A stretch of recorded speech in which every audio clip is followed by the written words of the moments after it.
Hello guys, आजको यो भिडियोमा म तपाईहरुलाई ट्रिगोनोमेट्रिक लेभलिङको डिफ्रेन्ट केसहरू सल्भ गरेर देखाउँछु है। ट्रिगोनोमेट्रिक लेभलिङ भनेको चाहिँ के हो त? ट्रिगोनोमेट्रिक लेभलिङ भनेको हाम्रो लेभलिङको त्यस्तो ब्रान्च हो जहाँ चाहिँ डिफ्रेन्ट स्टेसनको एलिभेसनहरू चाहिँ हामी केको आधारमा डिटरमाइन गर्छौँ त? भर्टिकल एंगल र होरिजोन्टल डिस्टेन्सको आधारमा है।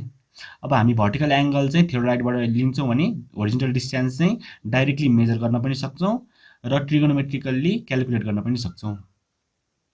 अब हेरौँ different cases of trigonometric levelling. हामीसँग केस फर्स्टमा छ के छ त? Base of vertical object is accessible. त्यसैगरी अर्को छ base of inclined object is accessible छ है। एसेसिबल भनेको चाहिँ के हो त? हाम्रो कुनै पनि अब्स्ट्रक्सन नभएको, मेजर नि गर्न सकिने, देख्न सकिने है। देख्न सक्ने, मेजर गर्न सक्ने भइहाल्यो। केस 2 भनेको चाहिँ instrument axis at same level but base of the object is inaccessible भनेको छ। इनएसेसिबल भनेको चाहिँ के हो त? हाम्रो देख्न नसकिने भनेपछि मेजर पनि गर्न नसकिने भयो डाइरेक्टली। त्यसैगरी अर्को छ instrument axis at different level and base of the object is inaccessible भनेको छ है। यो चाहिँ सेम लेभलमा छ, अर्को चाहिँ के छ? डिफ्रेन्ट लेभलमा छ इन्स्ट्रुमेन्ट एक्सिस। अब सुरुको हेरौँ केस फर्स्टको एमा के छ त? Base of vertical object is accessible छ। फिगरमा हेर्नुहोस् हाम्रो के छ त? यो डी भनेको हाम्रो के हो? होरिजोन्टल डिस्टेन्स हो इन्स्ट्रुमेन्ट स्टेसन र भर्टिकल अब्जेक्ट बिचको। त्यसैगरी एस भनेको हाम्रो के हो? स्टाफ रिडिङ हो है। बेन्च मार्कमा भर्टिकल्ली हेल्ड गरेको यो स्टाफमा लिएको रिडिङ हो। अनि लाइन अफ साइट चाहिँ के हुनुपर्छ? होरिजोन्टल। त्यसैगरी हाम्रो अल्फा भनेको angle of elevation for top C. अब यहाँ के भएको छ हाम्रो? हेर्नु, होरिजोन्टल लाइन अफ साइट चाहिँ कहाँ मिट भएको छ? पोइन्ट एफमा है। मैले त्यही लेखेको छु, the horizontal line of sight meets the object at point F. अब हाम्रो आरएल अफ पोइन्ट सी भनेको के हुन्छ? आरएल अफ पोइन्ट सी के हुन्छ त? हाम्रो आरएल अफ बेन्चमार्क, बेन्चमार्कसम्मको आरएल प्लस एस यहाँसम्मको भयो प्लस अर्को सिएफ डिस्टेन्स है। यसो गरेपछि हाम्रो पोइन्ट सी को आरएल आउने भयो।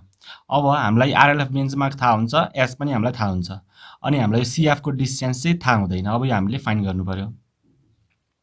यो सिओएफ ट्रायंगलमा हेर्दाखेरि यहाँ हेर्नु, ट्रायंगल सिओएफमा हेर्दाखेरि हाम्रो टेन अल्फा भनेको कति हुन्छ? पी बाई बी हुन्छ हैन? भनेपछि सिएफ बाई ओएफ हुने रहेछ।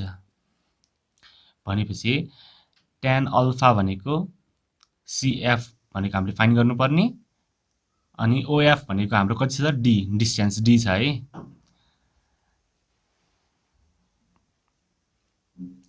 अब हाम्रो सिएफ भनेको कति आउने रहेछ? D tan alpha. सिएफ भनेको डी टेन अल्फा आउने रहेछ। त्यही भएर अब हाम्रो आरएल अफ पोइन्ट सी भनेको कति हुने रहेछ त? आरएल अफ पोइन्ट सी भनेको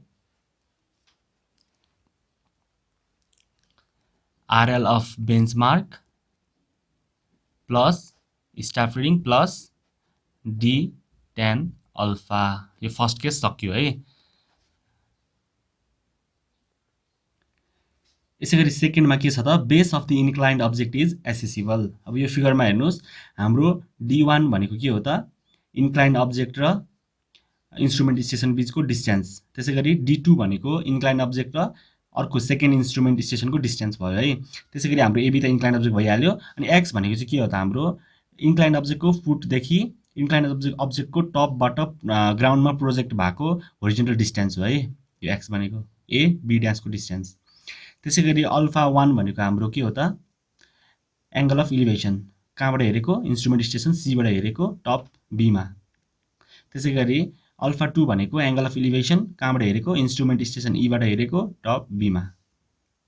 S1 र S2 भनेको हाम्रो स्टाफ रिडिङ भइहाल्यो हैन? सेम बेन्चमार्कमा लाइन अफ साइट के हुँदा? होरिजोन्टल हुँदा है।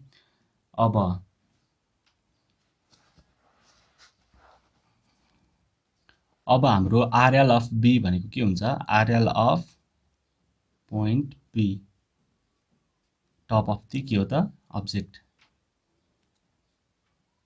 के हुन्छ? यहाँ हेर्नुहोस्, आरएल अफ बेन्चमार्क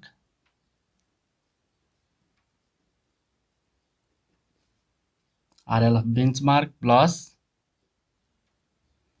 के हुने भयो? RL of benchmark plus S2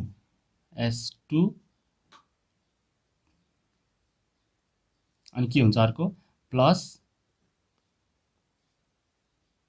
बिई double dash है। हेर्नुहोस् हाम्रो आरएल अफ बी भनेको के हुन्छ बेन्चमार्कसम्मको आरएल प्लस यो S2 प्लस के त अनि बिई डबल ड्यास यो डिस्टेन्स है, यहाँदेखि यहाँसम्मको डिस्टेन्स।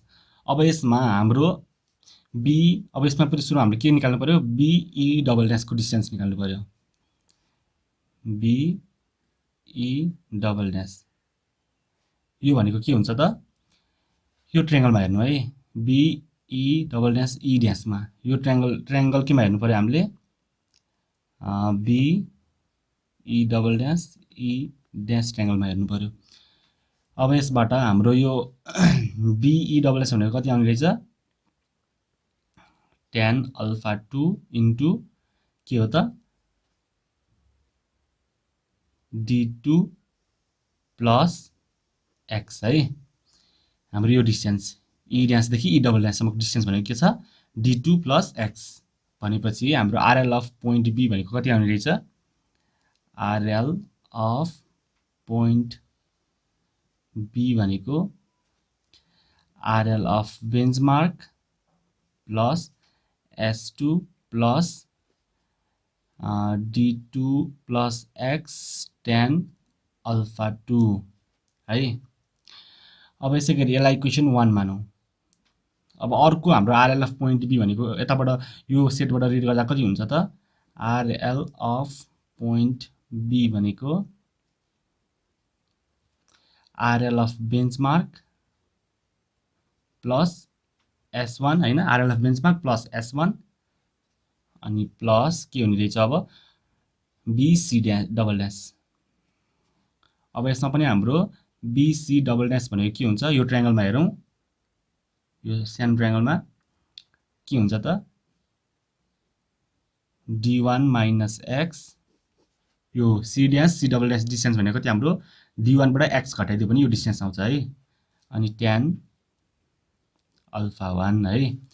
अब त्यसै गरी आरएल अफ पोइन्ट बी कति आउने रहेछ आरएल अफ पोइन्ट बी भनेको RL of benchmark plus S1 plus अब बीसी डबल ड्यास भनेको कति आएको छ d1 minus x tan alpha 1। अब यसलाई इक्वेसन 2 मानौँ। अब यो दुईटा इक्वेसन हामीले इक्वेट गरिदिउँ है इक्वेटिङ इक्वेसन 1 एन्ड 2। किन हामीले इक्वेट गर्ने त भन्दाखेरि अब हाम्रो आरएल अफ पोइन्ट बी हामीलाई चाहिने भनेको पोइन्ट बी को आरएल नै हो हामीले निकालिसक्यौँ हैन, तर यसबाट हामीलाई डी जुन यो डिस्टेन्स यो x छ x को भ्यालु हामीले फाइन्ड गर्नुपर्ने हुन्छ। हामीलाई x को भ्यालु थाहा हुँदैन है यो हामीले कम्प्युट गर्नुपर्ने हुन्छ। d1 र d2 त हामीले डाइरेक्ट मेजर गर्न सक्छौँ तर x चाहिँ हामीले डाइरेक्ट मेजर गर्न सक्दैनौँ, त्यही भएर क्याल्कुलेट गरेर निकाल्नुपर्ने हुन्छ। इक्वेटिङ 1 एन्ड 2 अब इक्वेट गर्दाखेरि हाम्रो यो क्यान्सल हुन्छ आरएल अफ बेन्चमार्क र आरएल अफ बेन्चमार्क क्यान्सल हुन्छ केमा के रहन्छ S2 plus d2 plus x tan alpha 2 equals to S1 plus d1 minus x tan alpha 1 है। अब S2 प्लस ब्र्याकेट खोलिदिउँ कति हुन्छ d2 tan alpha 2 plus x tan alpha 2 equals to S1 plus d1 tan alpha 1 minus x tan alpha 1 हुने भयो। अब हामीलाई x को value find गर्नुपर्छ भनेपछि अब x लाई एक ठाउँमा राखौँ है और x tan अल्फा 1 यो x लाई उतापट्टि लगौँ प्लस x tan अल्फा 2 यही छ। अब यो दुईटा यो यतिलाई हामी उता लगिदिउँ है राइट साइडमा लगिदिउँ के हुन्छ त S1 plus sorry S1 minus S2 plus d1 plus tan alpha 1 भइहाल्यो यता उता लाग्दा के हुन्छ माइनस d2 tan अल्फा 2। अब हाम्रो x भनेको कति आउने भयो त यहाँ x कमन लिँदाखेरि हाम्रो tan alpha 1 plus tan alpha 2 हुन्छ भनेपछि S1 minus S2 plus d1 tan alpha 1 minus d2 tan alpha 2 divided by कति हुने भयो tan alpha 1 plus tan alpha 2 एक्सको भ्यालु हाम्रो आयो है। अब यो दुईटा इक्वेसनमा जुनमा हाले पनि हाम्रो आरएल आउने भयो।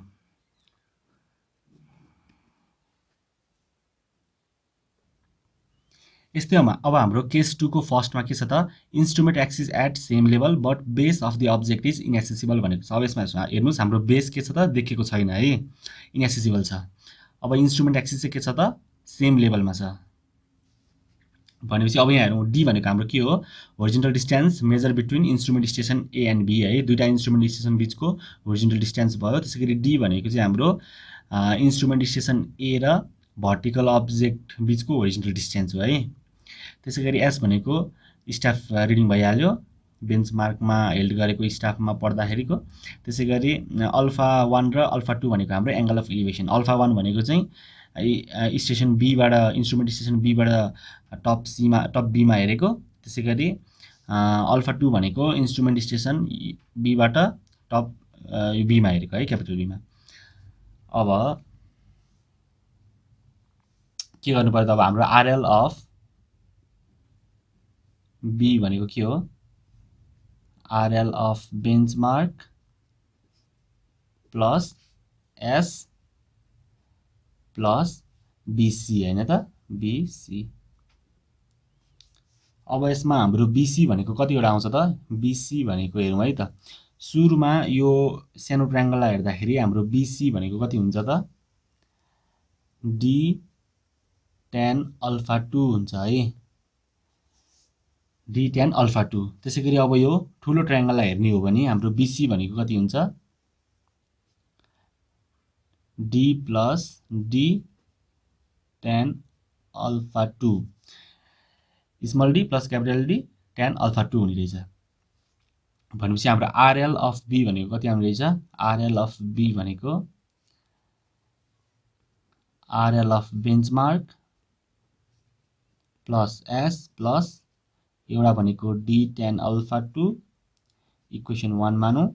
त्यसैगरी अर्को भनेको आरएल अफ बी भनेको RL of benchmark plus S plus D plus T tan alpha 2। Sorry हाम्रो यो के हुन्छ यहाँ चाहिँ हाम्रो अल्फा 1 हुन्छ है, यो अल्फा 1 हुने भयो। यहाँ अल्फा 1 छ नि त, अर्को कुनै यो अल्फा 1 हो है। अब यहाँ हामीले यो चाहिँ अब हामीले के गर्नु पर्यो दुईटा सेम भएपछि इक्वेसन 1 र 2 मानौँ।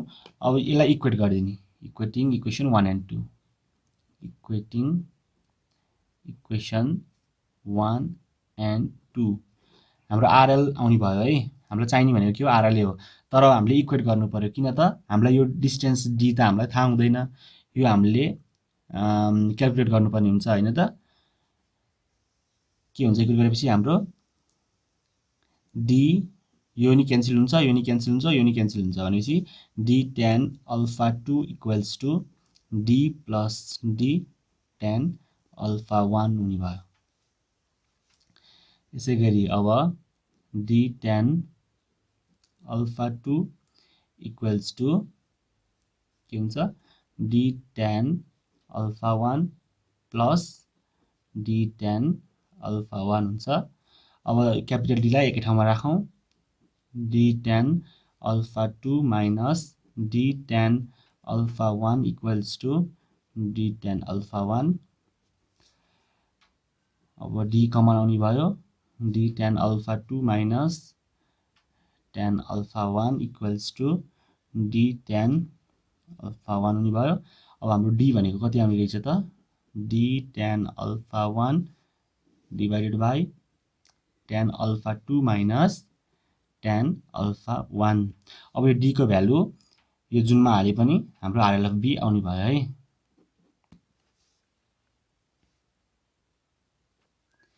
यसैगरी अर्को के छ त instrument axis at different level and base of the object is inaccessible. अब्जेक्टको बेस इनएक्सेसिबल छ अनि इन्स्ट्रुमेन्ट एक्सिस पनि डिफरेन्ट लेभलमा छ। अब यसमा हाम्रो डी भनेको के हो दुईटा इन्स्ट्रुमेन्ट स्टेसन बिचको डिस्टेन्स भयो। त्यसैगरी क्यापिटल डी भनेको चाहिँ के हो त इन्स्ट्रुमेन्ट स्टेसन बी र अब्जेक्ट बिचको होरिजोन्टल डिस्टेन्स है। अल्फा 1 भनेको angle of elevation for top C from station A भइहाल्यो स्टेसन बाट हेर्दाखेरिको। त्यसरी अल्फा 2 भनेको angle of elevation for top C from station B बाट है। S1 र S2 भनेको हाम्रो स्टाफ रिडिङ भइहाल्यो रेस्पेक्टिभ स्टेसनको है, इन्स्ट्रुमेन्ट स्टेसनको। अब यसमा हामीले के गर्नुपर्छ त, यसमा नि हामीले यो डी फाइन्ड गर्नुपर्छ सुरुमा। त्यसको लागि के गर्नु पर्यो हामीले, यहाँ हेरौँ H1 भनेको के हो, H1 छ यो जुन H1 भनेको यो CF भनेको हाम्रो H1 हो है। यो भनेको हाम्रो के हुन्छ, यहाँ हेरौँ यो ट्रायंगललाई हेर्ने हो भने के हुन्छ त, D tan अल्फा 2 हुन्छ है, D tan alpha 2। tan alpha 2 equals to P by B भनेको के हुन्छ त, H1 by D गर्दाखेरि, अनि यो H1 भनेको D tan अल्फा 2 आयो। यसै गरी अर्को हुन्छ H2 भनेको यो ट्रायंगललाई हेरौँ ठुलो CA''E ट्रायंगललाई हेर्दाखेरि हाम्रो H2 भनेको के हुन्छ, D प्लस D बेस भइहाल्यो tan अल्फा 1 है। अब हामीलाई के थाहा छ त, हाम्रो EF भनेको के हो, EF भनेको H1 माइनस H2 हो है, H1 माइनस H2। त्यसै गरी EF भनेको अर्को के पनि हो त हाम्रो, यतापट्टि हेरौँ स्टाफ रिडिङपट्टि, S1 माइनस S2 हो, S1 माइनस S2 है। अब दुईटै EF हाम्रो इक्वल हुने भयो भनेपछि H1 minus H2 equals to S1 minus S2 हुने भयो। और अब H1 भनेको हाम्रो के छ, D tan अल्फा 2 छ। त्यसै गरी H2 भनेको D plus capital D tan alpha 1 छ, अनि S1 माइनस S2 भइहाल्यो। और D tan alpha 2 minus D tan alpha 1 minus D tan alpha 1 equals to S1 minus S2 है। अब D लाई एकै ठाउँमा राखौँ, D tan alpha 2 minus D tan alpha 1 equals to, यसलाई उतापट्टि लगिदिउँ, के हुन्छ S1 minus S2 plus D tan alpha 1 हुने भयो। अब D कमन आउने भयो, के हुन्छ tan alpha 2 minus tan alpha 1 equals to S1 minus S2 plus D tan alpha 1। अब हाम्रो D भनेको कति आउने भयो त, S1 minus S2 plus D tan alpha 1 divided by tan alpha 2 minus tan alpha 1 आउने भयो है। अब यति आइसकेपछि अब हाम्रो RL अफ टप C, यो पोइन्ट C को RL के हो त, RL अफ बेन्चमार्क प्लस अर्को के हुन्छ S1 है, यहाँदेखि यहाँसम्मको डिस्टेन्स प्लस के हुने भयो त H2 भनेको के हो त, RL of benchmark plus S1 plus H2 भनेको के हाम्रो D plus capital D tan alpha 1 है। एउटा यो हुने भयो। अब अर्को चाहिँ कुन हुने भयो त, RL अफ टप C भनेको RL of benchmark plus S2 plus H1 है। अब H1 RL of benchmark plus S2। अब H1 भनेको हाम्रो के हो, D tan अल्फा 2। अब D हामीले यहाँ फाइन्ड गरिसकेका छौँ, क्यालकुलेट गरिसकेका छौँ, यही भ्यालु यहाँ राख्ने है, गरेपछि हाम्रो RL आउने भयो।